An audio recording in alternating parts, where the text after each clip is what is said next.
Been का अपने ही घर में मर्डर हो जाता है। बीन के दो दोस्त राय और जय बीन के ही घर पे होते हैं। फिर छानबीन के लिए मेहुल को बुलाया जाता है। फिर मेहुल इन दोनों से मुकम्मल मालूमात लेता है।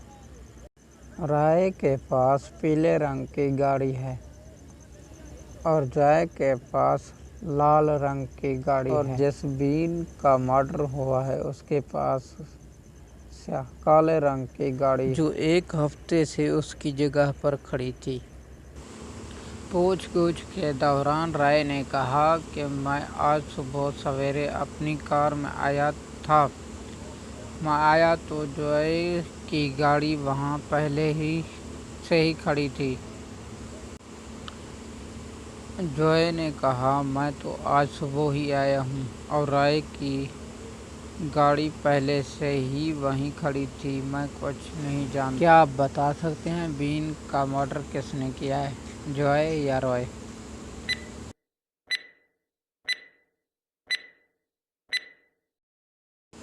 मर्डर रॉय ने किया है क्योंकि वो सबसे लेट आया है। क्योंकि अगर वो जय के बाद आता तो उसकी गाड़ी दरमियान में नहीं रुकती, क्योंकि दरवाजे